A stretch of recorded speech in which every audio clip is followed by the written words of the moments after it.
I'm Shannon. And I'm Kim. And you are listening to From Ring to Veil, a wedding planning podcast, where we share tips and information to help you plan the wedding of your dreams. Without all the stress.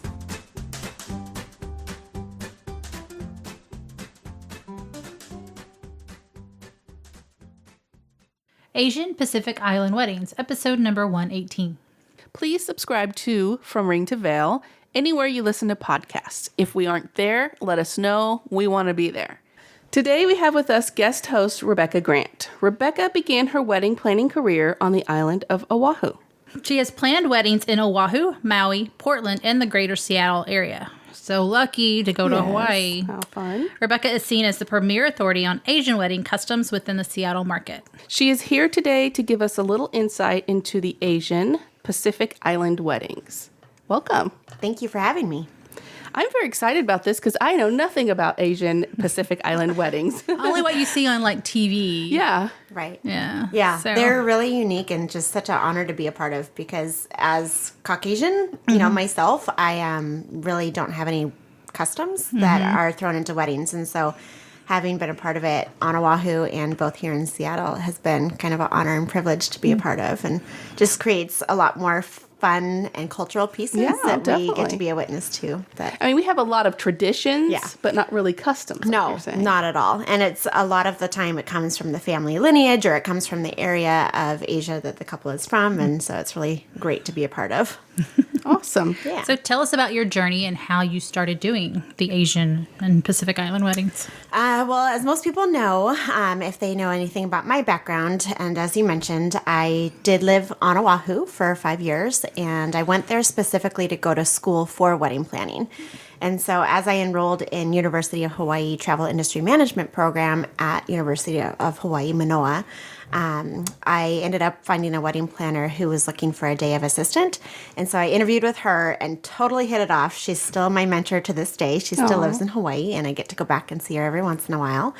And as she was interviewing me and just really getting to know about what I wanted to do, she did tell me that about 90% of her couples were of Asian or Islander ethnicity. And so she's like, you'll learn a lot of experiences and a lot of traditions. And so it was total trial by fire and just kind of went into my first wedding going, what is this? This is so amazing. So, it was just totally by just learning and being submerged in the culture and the traditions on Oahu that I got to be a part of learning and just kind of soaking up everything that went into Asian weddings. And so with that, when I moved back from Hawaii back to home to Seattle, my main specialties are Chinese, Japanese, Filipino, Hawaiian, and Samoan. I am starting to learn some Vietnamese traditions, some Korean traditions, just as they come to us. But those 5 are my main specialty. Are they all really different? Similar in concept, but different in execution. Okay. So there's some things that carry over from one culture to another, such as tea ceremonies are pretty common in both Chinese as well as Korean. And then there's also even just small things as far as how the bride typically wears her hair. Generally, it's up in Korean weddings as well as Japanese weddings. So it depends on how strict the couple wants to be with following traditions. A lot of couples, as we're getting more generational into having people, kids that are born here in America and in the U.S., they want to honor their grandparents and their parents who might have come from Asia, but don't necessarily want the full Asian traditions because they are American, Right. And so it's just, that's where I come in to be able to help them know what can be brought into the wedding easily without having to go full spectrum. That's really cool, I think. And this is kind of off topic, but have you seen Moana? I have. Yes. Me and the kids went and watched it, and we all loved it. We went to Maui this past winter, and it was just really unique and interesting to see all the different things that they do just as a culture in just this one area. Yeah, I don't feel like that movie is truly Hawaiian, to be honest with you. I feel like they kind of mashed a whole bunch of things together. Yeah. Okay. See, I wouldn't know. Right. And I was watching them like, no. I mean, the legend of Maui, you know, being a demigod, of course, is correct. But as far as everything else, well, it is Disney. It's not really Hawaiian. I would say Lilo and Stitch is more Hawaiian than Simply alien. Well, nice to know. Yes. Yeah, the alien part. Yeah, probably. You never know, though. Okay. So tell us some of the traditions and like the different styles of weddings that you do. I'd like to start with the Chinese. Sure. So here in Seattle, Chinese is probably my second most popular ethnicity that I end up booking as a planner. And so pretty much the thing that I always see at every Chinese wedding is a tea ceremony. And a lot of couples, traditionally, you'll incorporate that into the morning of the wedding day. Depending on how early you have to start for hair and makeup, depending on the size of your wedding party, like sometimes I'm seeing more of a trend of couples wanting to bring that into either cocktail hour or even into a showcase almost in their reception. So if you were to do a full traditional tea ceremony, it would be the groom going to the bride's house and bartering for the bride. And so a lot of the things that people don't realize about Chinese culture is it's really playful and it's really kind of almost joking in a way of, you know, the bridesmaids are standing at the door guarding the bride and the groom has to beg for entry and they actually have to pay the bridesmaids. And so depending on how much like pushback the bridesmaids give, they actually get to keep the money. Wow. And so they're constantly like, how much is she worth? You know, and really milking the groom for all he has. And then when it's enough, they'll let the groom into the house and then that kind of kicks off the start of the festivities. And so we did one wedding last year that the groom had, you know, one of the bridesmaids put lipstick on the groom and they had to kiss a double happiness symbol and kind of fill it up. And then one of the other ones is passing a lucky red envelope from mouth to mouth and, you know, just silly little games to kick off the day. And then you move into the formalities of the tea ceremony. And that one is where it's very honoring to the parents and to the elders of the family of the couple. And so you traditionally start with the grandparents, work your way down to the parents, aunts and uncles, and then into cousins. And just you start with elders and work your way down to the youngest. And it's where the couple is generally on their knees, kneeled in front of the elders, and they serve the tea. And in return, the elders will give jewelry or monetary gifts to the couple in a lucky red envelope. So within the tea itself are quite often dates and figs, which represent fertility as well as Of course. So many things relate to fertility. Yes, fertility and wealth and prosperity for the couple. And so there's just a lot of representation between the symbolism of serving, you know, the people that raised you as well as the family giving back. And that's a lot of the time how family heirloom jewelry gets passed down as well. So the bride will traditionally put all of that jewelry on during the tea ceremony and then take it back off before the traditional Western ceremony. And then some of my brides have chosen to change back into their traditional red gown for the reception portion, and that's when they'll put some of that jewelry back on. So I'm hearing a lot of red. So that seems like a theme there. Yeah, for sure. So Chinese lucky colors are red and gold.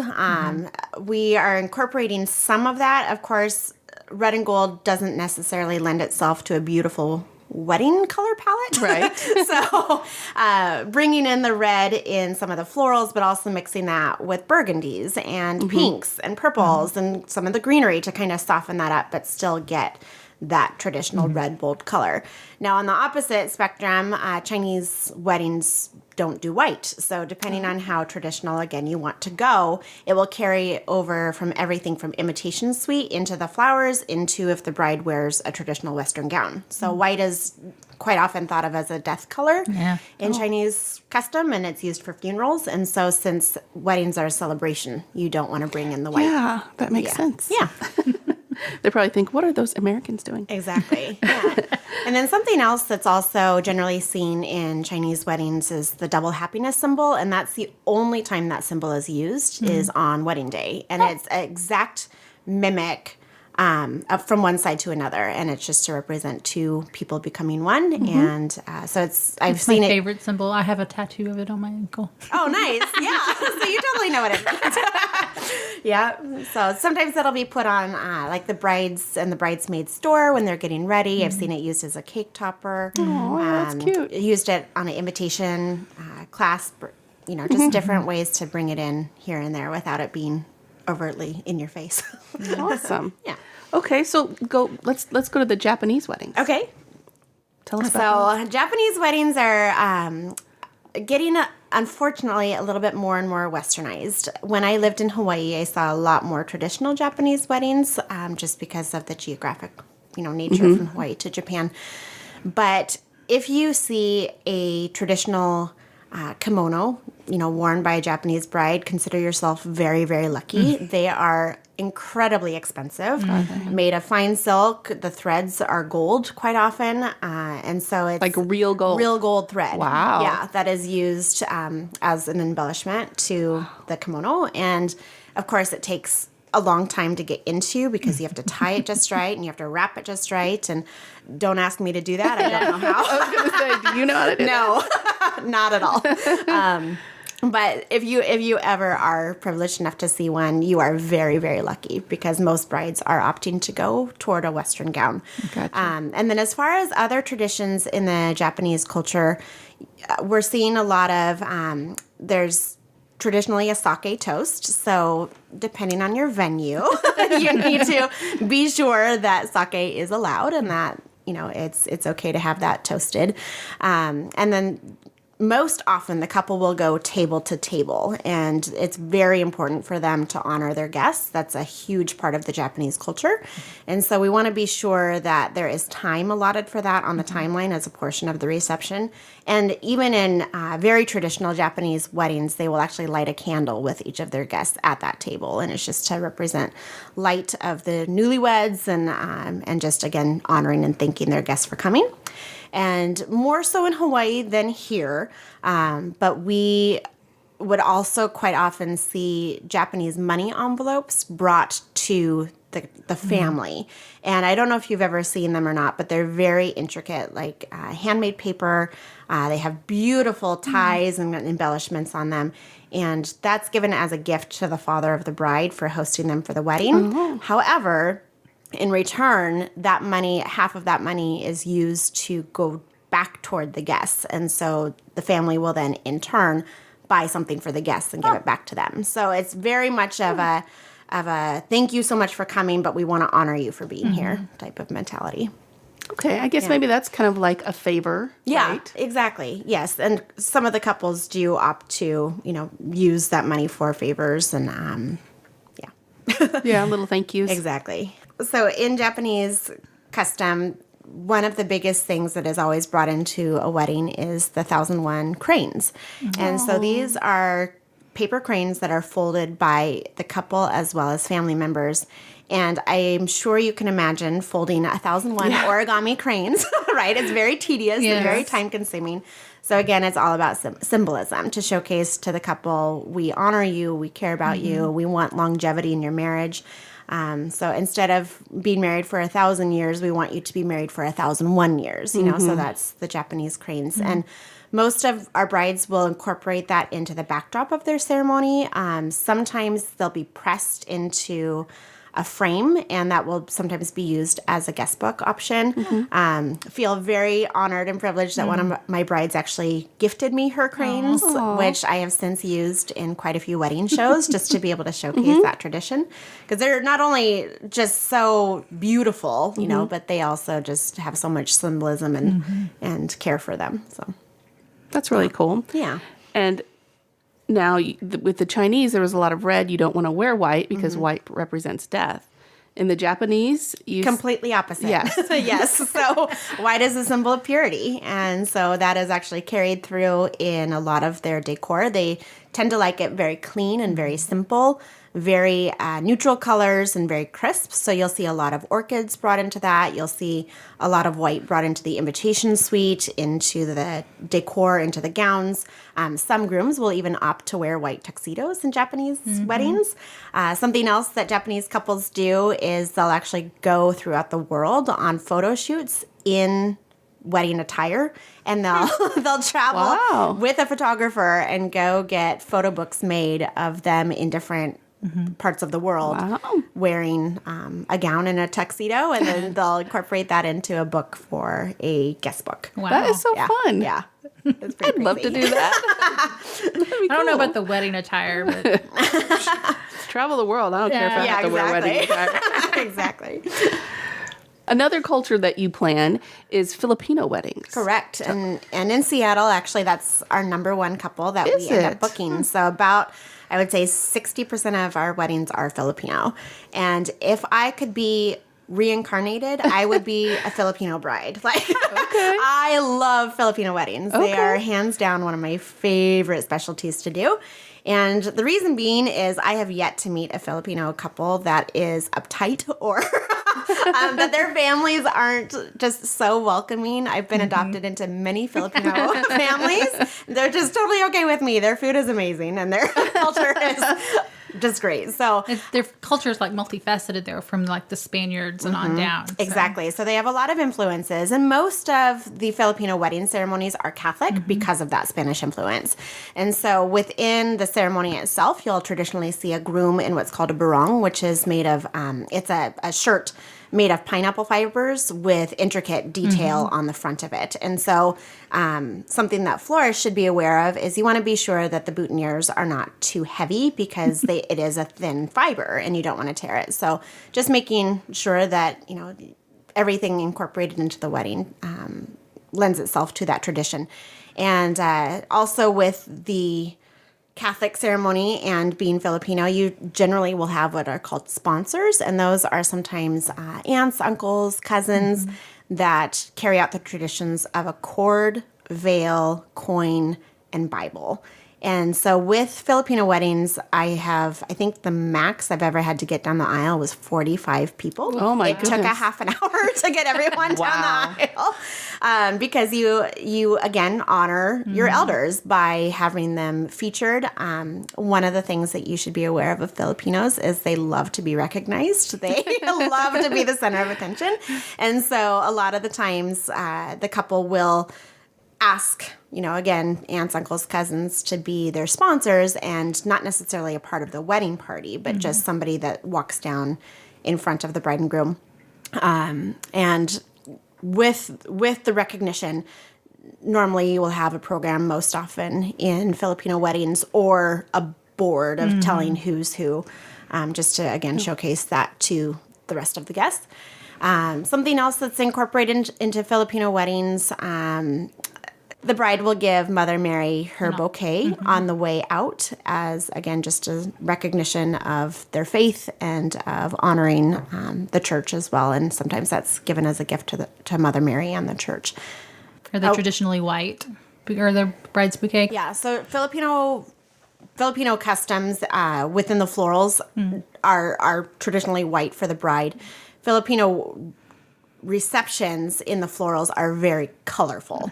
So they love color. And again, that's part of that Spanish influence of just really bright, vibrant colors. And so I have yet to do a Filipino wedding that is Blush. all white or blush or green or, it's very colorful and very, very vibrant. Such a change. Yeah, I know. I think that's why I like doing them so much because I love color. Yeah. I'm like, it's so refreshing to actually walk into a room and see so much color. So do they do mostly the traditional ceremony and then change it up for the reception and do more of a Western type thing? Or is it a blend of everything? It's kind of a blend. So once you get from the Catholic ceremony, and traditionally it is a full Catholic mass, so you're looking at about an hour, and then bringing in the Filipino traditions of binding the couple with the cord and the veil and giving the coins. Once you move into the reception, it does turn into mostly a Western reception. However, I would say the biggest two things that are incorporated into Filipino receptions are the food. You always have lumpia, which is basically a Filipino version of an egg roll. And then you also have lechon, which is a whole pig.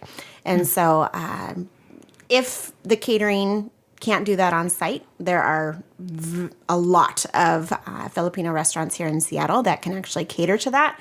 And most venues are very welcoming to bringing in the lechon if they can't do it themselves.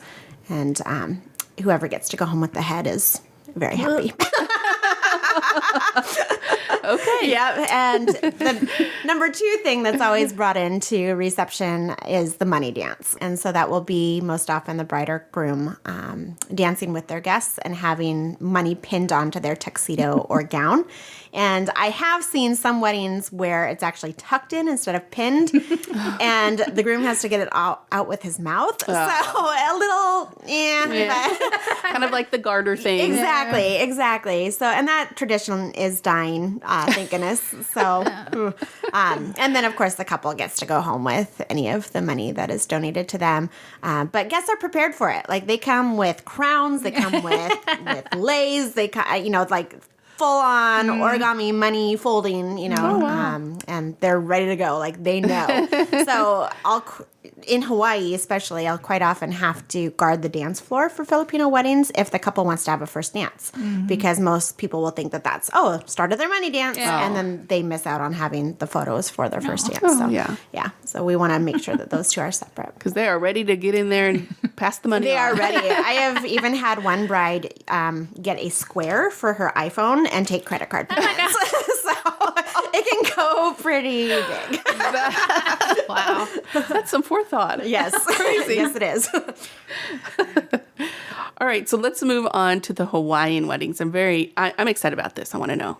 Yeah, so Hawaiian weddings are beautiful. Of course, when I get to do them in Hawaii and also here in Seattle, we most of the time see a lot of Western traditions. Really, where the Hawaiian portion comes in is in the florals, especially, and with the bride performing a hula for the groom. So it's starting off with the florals. You'll see a lot of pikake leis, which smell amazing, tuber roses. You'll see a lot of course, orchids brought in. A lot of leis to family members. Very important people will of course get a lei. I've had brides give me a lei even, which is just so sweet of them. And then within the hula to the groom, I've seen it done both as a part of the wedding ceremony as well as a part of the reception. So a lot of the time, if the bride is Hawaiian, she will be a part of a halau, which is a hula group. And that is, so let's say the bride wants to perform the hula for the groom during the ceremony, that will just be directly between the bride and the groom, of course, in front of everybody. But yeah, it's talk about nerve-wracking, right? Yeah, I don't know about that. No, but she'll perform that to her groom in front of, in front of him and as part of the ceremony, and then moving into the more of the party reception portion. That's sometimes where the full halau will come in, and the entire group performs to the guests. With the bride, of course, front and center. So it's kind of done two ways. And then going back to flowers a little bit, on the groom side, we'll see quite often a maili lei, which is, I'm sure you've seen a photo of it. It's a green lei, and it generally is worn open to begin with for the ceremony. And then once they are married, the bride will actually tie that off. And it's kind of, again, in place of precious metals way back when. That's what they had. And so they would symbolize that now he's mine and we've tied the knot. So, Oh, maybe that's where it comes from. That's really cool. Yeah. So I guess, do they exchange rings? Oh, yes. Okay. Yeah. So nowadays, of course, rings are exchanged. But a lot of those traditions with the florals are carried over. That's really neat. Yeah. Okay, what do they wear? That's what I gotta know. Unfortunately, most of them are westernized. Traditional Western gowns. Okay. Yeah.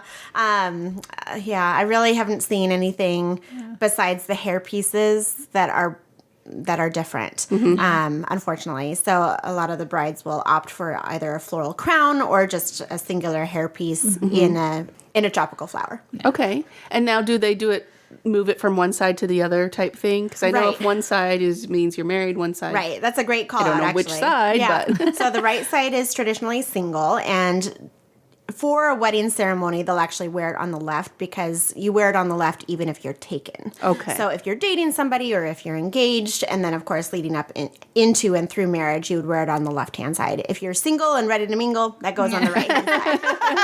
If you're in the middle and don't care, you can wear it in the middle. I may be single, I may be not. Exactly. Depending on who you are. Exactly. Right. Yes.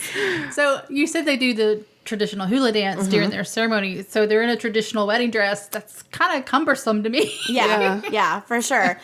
Most Hawaiian brides that we have seen opt for a sheath dress or something pretty simple and easy, especially if it is in Hawaii. It's so humid and can get warm there that you don't want to be wearing 50 pounds of tooling or beading or stuff like that. So keeping it kind of beachy and breezy, both in Hawaii and, of course, here in Washington as well.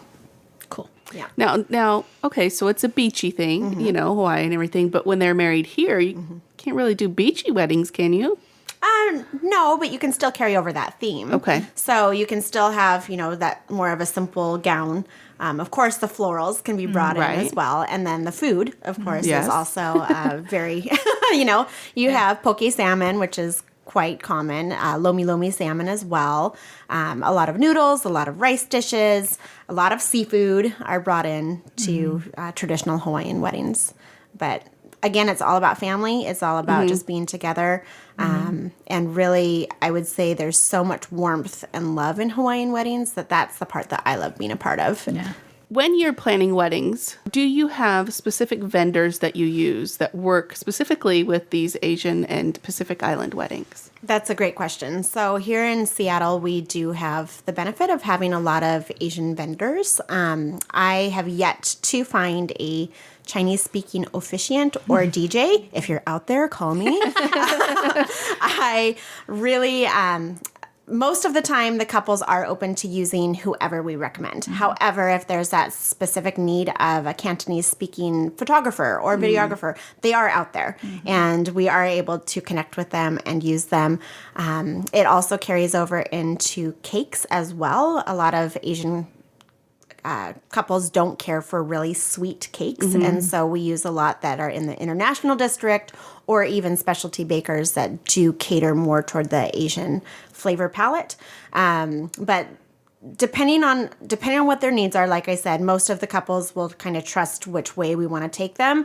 But if they do have the specific need of family members, we will either specifically look for a vendor that can speak whatever language that is needed, or we can even hire an interpreter if needed as well. Yeah. That makes sense. I wish there was more. We really need more Cantonese speaking vendors. Okay. I don't speak Cantonese myself. I pretty much can say hello and thank you. But a lot of pointing, a lot of bowing, and again, just as long as you're respectful of the culture and of the family members, good to go. Never had any issue with it. That's kind of a sticky situation if you need something and you can't find the person to help you out with it. But if you at least have an interpreter, that'd be great. Right, exactly. So, yeah, and there are professional interpreting services that I have used, to translate a ceremony or to translate what the DJ or MC is saying, both, of course, for the English-speaking guests and then also for the other ethnicity that we need to interpret for. So what do you do if a couple is Asian, but they don't really want to bring the custom in and their families are really adamant that they do?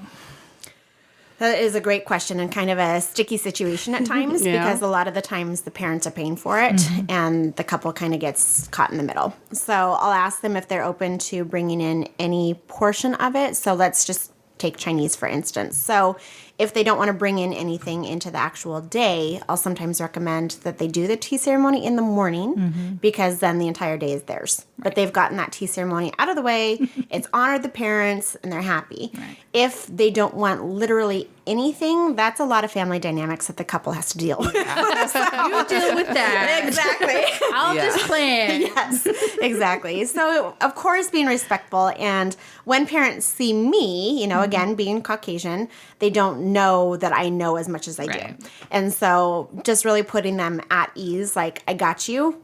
I understand. I know what the tradition is, and I understand where it's coming from. So just being very respectful of really capturing the emotion that's on the day and understanding what they want to have brought in is where I come in, and I feel like I can alleviate a lot of that pressure for the couple themselves.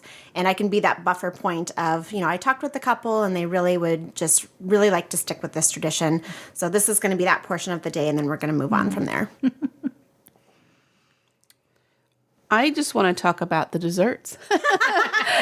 I'm very curious because you said that a lot of, the Japanese don't like the very sweet. It's all Asian customs. All Asians. Yeah. So all of our Japanese couples, Chinese couples, Korean, Vietnamese, their flavor profile in those countries is much less sweet than it is here in America. And so, when couples are looking for it, a lot of the time my couples that are Asian don't have a sweet tooth.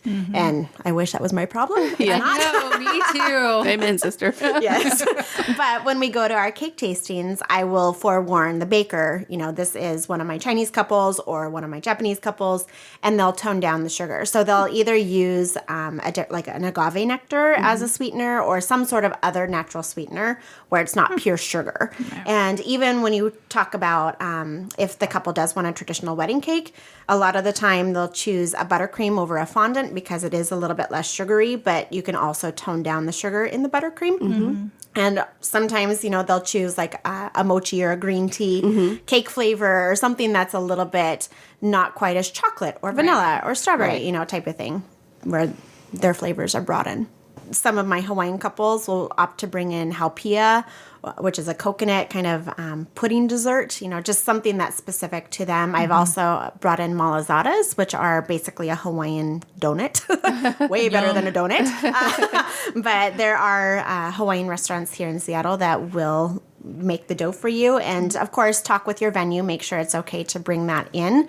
But I've had venues that are willing to fry the dough and roll it in the cinnamon and sugar, and you have fresh made malazadas, which are delicious. Somebody needs to come up with a food truck for that. There is in Hawaii, not here. What do you suggest for a couple that is getting married that the venue has in-house catering? Right. So that's most common with most of the couples we work with, especially since Asian weddings tend to be on the larger guest count. A lot of venues that can accommodate a larger guest count do have in-house catering. And so most venues in Seattle, having been here for 8 years now, and then also being the chapter director for Wedding Network USA, it's allotted me to get my reputation out there and what I do. And so a lot of the time, if it is an Asian couple, I'll know that venue coordinator and be like, hey, Japanese couple coming in, what can we do to accommodate? So they know that going in, and a lot of the time that's where I put the couple's mind at ease with doing a tasting, which is imperative for my Asian couples. I bet. There are some caterers that, of course, happen to have Filipino cooks or Chinese cooks, so they know the flavor profile very, very well. I have had some venues that also allow family recipes to be sent in, and they try and mimic them as close as possible. And again, at the tasting, the couple can be like, oh, more sauce, less sauce, more salt, so on and so forth, to get the flavor profile perfect. That's so cool. And then again, like I mentioned earlier, if some of the venues cannot accommodate that flavor profile at all, they'll allow, an outside vendor to come in that the family is comfortable with, or cool. Yeah, That's great that venues will do that. Yeah, like a guest chef or something like that. Exactly. Yeah, exactly. So most of them are incredibly accommodating. I have not run into one venue that has had an issue with it. Most of them understand and know that food is a big priority, especially in Asian culture. You do not want to run out, and it has to be good. So making sure lots of food. Yes, lots of food, lots of drink. Yeah. They like to celebrate it. They do. So for our listeners who are not here in the actual PNW, are there these people like you who specialize in Asian weddings across the U.S.? That I'm not sure of. I'm sure that there are, I would imagine. I personally have not met any of them. Okay. But that's not to say they're not Right. out there, you know. If you Google search Asian wedding planner, I come up. It's me. Okay. And Wow. so, yeah, there's definitely a lot more, again, just because of the geographic region of Hawaii. There are planners there that have to know the culture Of just course, because yeah. that's their clientele. And of course, I'm sure in Asian countries, Yeah. there's planners that specialize in course. Asian weddings. But as far as world, you know, as far as throughout the U.S., I'm not sure. Yeah. That's a great question. I would assume someplace like San Francisco or something like that, with the large. A little bit more Yeah. culturally diverse. Yeah, yeah. And I would imagine it'd be mostly on the West Coast, probably some in New York, I would imagine. But yeah. Do you travel? Of course. Okay. We will go anywhere couples want to take us. So, yes. Yeah, get the privilege of going back to Maui in October of this year. It's not for an Asian wedding. It's actually for an Indian wedding. Oh, wow. In Hawaii. I'm bringing in Asian culture. So, yeah, exactly. It's a Indian weddings are a whole other animal. They are.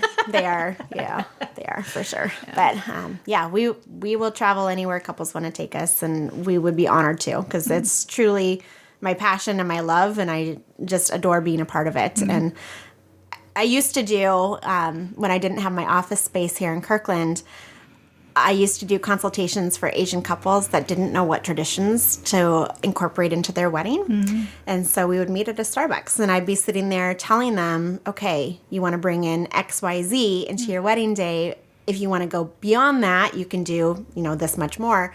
And I can only imagine being somebody sitting in the seat next to me and being like, why is this white girl telling these Asian people how to bring the culture into their wedding? It's so cool to be a part of. And again, I really love surprising, especially the family members, of being able to showcase like, yeah, I got your back. Don't worry about it. Right. You know what you're talking about. You're the expert. Exactly. Yeah. So if any of our listeners want to find you, where can they find you? Yeah, so we are pretty much everywhere. We've got our email, of course, info@newcreationsweddings.com. Our website is newcreationsweddings.com. And we also, of course, are on Instagram, Facebook, Pinterest, YouTube. So what's your hashtag? Hashtag New Creations Weddings. No. Yeah, anywhere people, I would say our website and our email is always the best way to get a hold of us. And we always reply within 24 hours and let us know if you need help planning your Asian wedding. Well, thank you so much for being here. Yes. This was really... It was very enlightening. Yeah, very informative. I can tell you are the expert. It makes you want to go find Filipino restaurants now. Let's go. I'm ready. Really good food.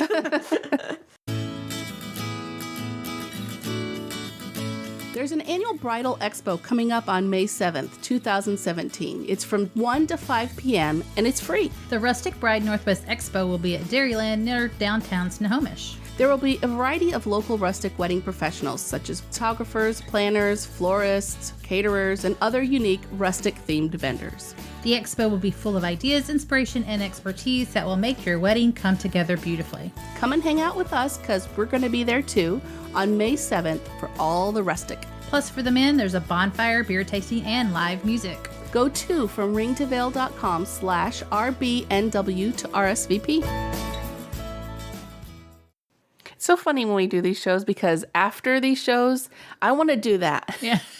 I just want to go eat the food. Well, hey, maybe we can become a guest somehow. Get to know somebody, get married. Go crash a wedding. Yeah. Oh, yeah. Yeah, the Filipino food, I've never had Filipino food, so I know it kind of has a lot of Spanish influence in it, but then it has also that Asian, so it sounds really interesting to me because you know me, Spanish food. Oh, yeah, we like food. But so we need to go find some Filipino restaurants. I have had Filipino food before. Yeah. It's surprisingly, there's a pretty good Filipino community in Amarillo. Yeah. And the church that my parents used to go to also offered part of their church building for the Filipino church to have their Filipino. Interesting. So I've had some Filipino food, and it's been quite a few years. Yeah. But as far as I can remember, it was good. Yeah. So yeah, we do need to find a place to try it out. Hawaiian. Well, I mean, most of the traditional Hawaiian? Well, I like salmon. You don't really like salmon, but I like salmon. So I mean, I can deal with the salmon, but like not like the poi or anything like that. I'm sorry, I don't want that. Looks like paste. No thanks. And it doesn't taste all that. It's Nothing. it's just, I don't know. It has a weird kind of, Yeah. it's just different. Anyway. Not what I'm used to. So, but this was very interesting. I like all the traditions. The tea ceremony sounds awesome.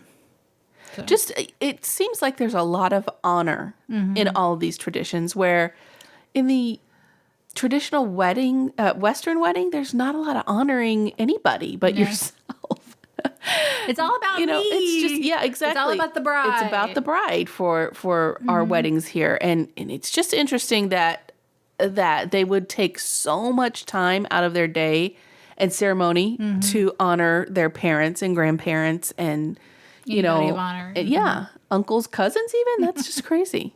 It's crazy to think they do that. But, again, very interesting, very unique, very informative. Like, I had no idea on a lot of this stuff. Right. Gold thread? How cool is that? I just like the double happiness thing in the Chinese. Yeah, that too. That's my favorite symbol. It's really rich in traditions and customs. Yep. Which we lose a lot of around here. So, I encourage our listeners to, whatever ethnicity they are, just do some research as to what can you put in your wedding that like you might jumping enjoy. the broom and, with the Jewish weddings and the stomping of the glass and things like that.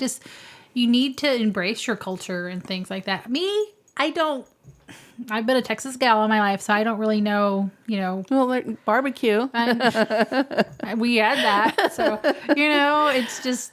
Well, back then too, we were working with not so much money and very not quick, but thrifty and we didn't plan for a year. Right. If we were to do it now, we might do a lot more research as to what are we? Yeah. I'm Austrian Hungarian on my mom's side, and I did tried to find some Austrian traditions, but I think a lot of it was just mainly a Catholic thing, which I'm not. So it didn't really make sense to have any of that in my wedding. But I just encourage you guys, just do a little research, see if there's your something. Culture. I think in America we need to do that, especially right now. Bring in some of our culture and just blend it like it's supposed to be. And plus, honor more than yourself. Yeah, that would be good too. Love your parents. Like, I know sometimes brides will give their mother and the mother-in-law a flower or something like that. And I think that's really sweet. That's something that's honoring them. When we got married, the time we got married, unity candles were all the big rage. That's true. Like that. You had your parents hold the one candle and then light the, And so, that was one way of honoring that. I did that in my ceremony. So, but, that was about the only thing I did to really honor my parents, except for my dad walking me down the aisle. And yeah, that's an honor too. Yeah. My dad walked me down the aisle and married us. Well, that's what you get for having a minister as a father. So, anyway, that happens. If you'd like to support us, please check out our Patreon page at fromringtoveil.com/give. Remember, you can reach us anytime by emailing info@fromringtoveil.com. And until next time, no stress, no worries, keep calm and listen on. Thank you for listening to our podcast. You can find us on Facebook, From Ring to Veil, on Twitter, @FromRingToVeil, and on our website, FromRingToVeil.com. Music provided by bensound.com.